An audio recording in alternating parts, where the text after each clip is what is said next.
Hello students, welcome again to this next video lecture, and I think it might be a last video lecture, and we will move again for our continuous assessment. I will give you some assignments. You have to fulfill that. No doubt it will be either in online mode or offline mode. So I will declare afterwards the strategy to submit your assignments. Okay. So let us concentrate on this video lecture, that is the State Human Rights Commission. So this is the point right now we are going to study in this current video lecture.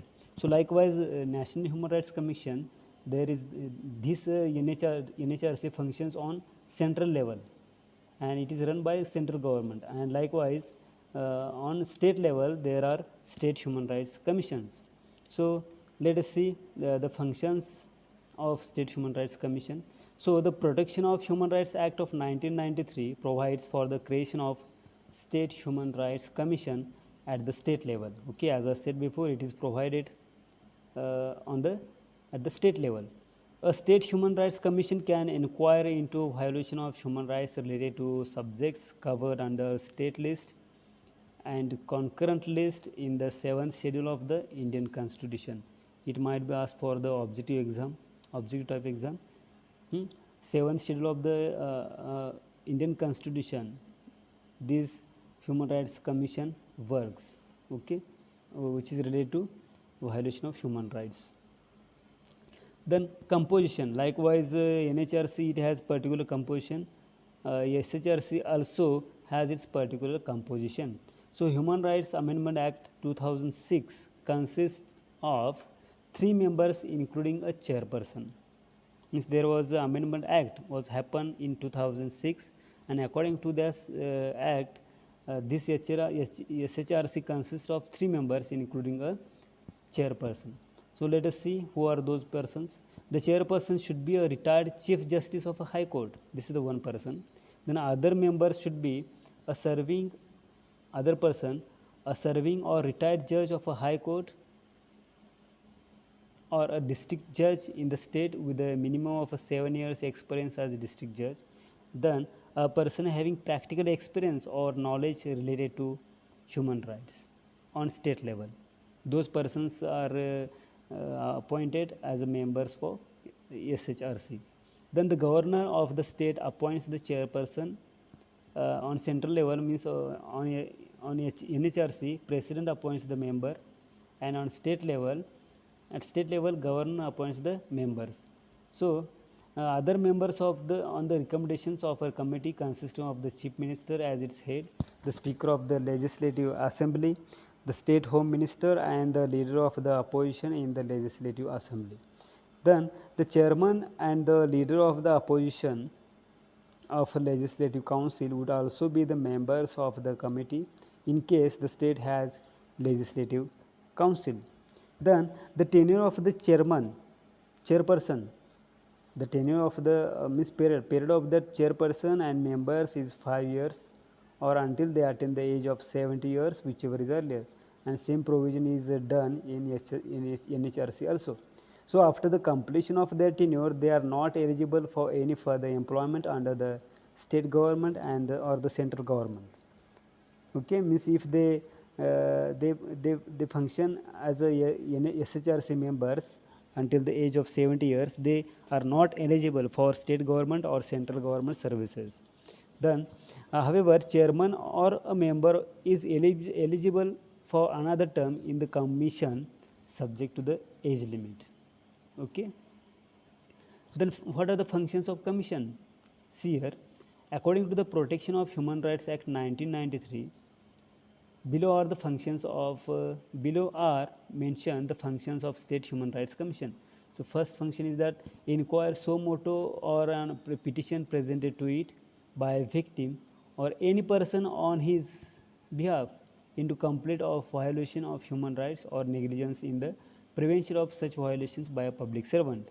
Then intervene in any proceeding involving any allegation of violation of human rights before a court with the approval of such court. These are the several functions of commission. Again, visit any jail or any other institution under the control of the state government where persons are detained to study the living conditions of the inmates and make recommendations thereon.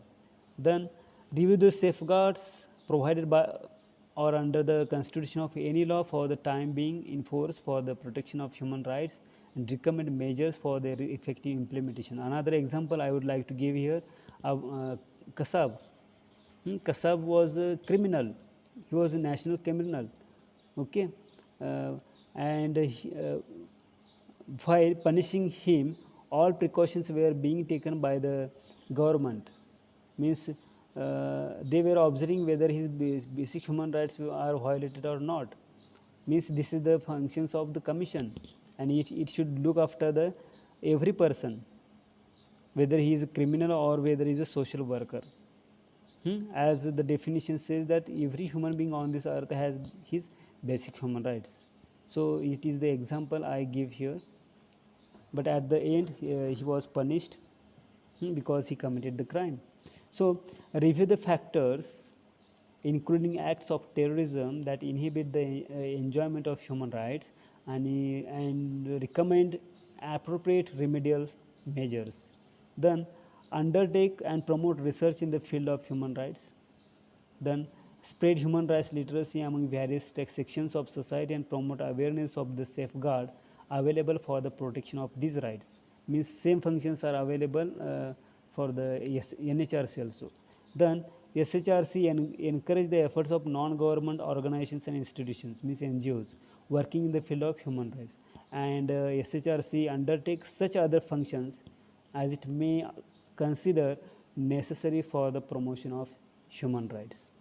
Okay, then next is that, see, working of the commission, in what way this SHRC work.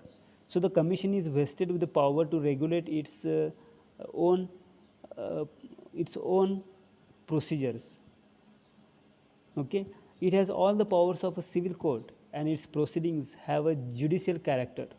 It means that it may call for information or report from the state government or any other authority subordinate thereto.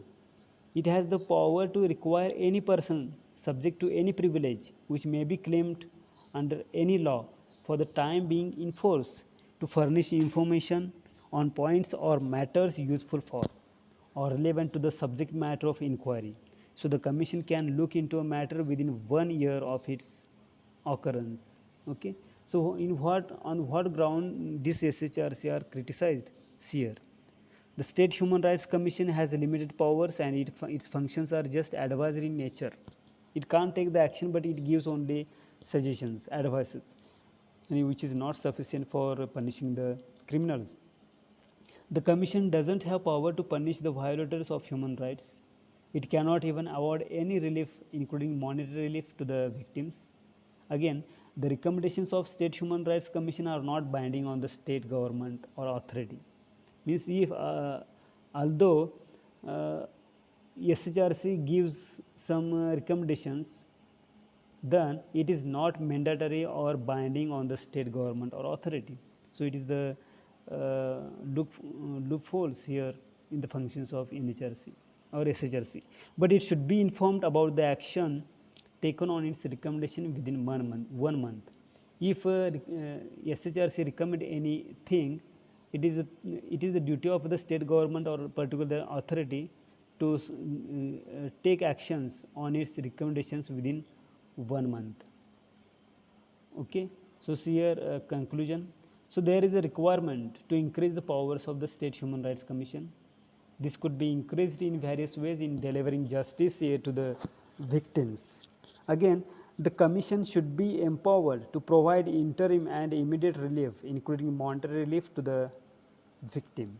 Again, the commission should also be authorized to punish the violators of the human rights, which may act as deterrent to such acts in the future. Okay, nowadays what is going on means only to punish the violators, that authority is given to the police department or law. It is that authority is not given to the NHRC or SHRC. Again, the interference of state government in the working of commission should be minimum. as it may influence the working of commission. So these are the several criticisms and limitations of SHRC that we have just observed here.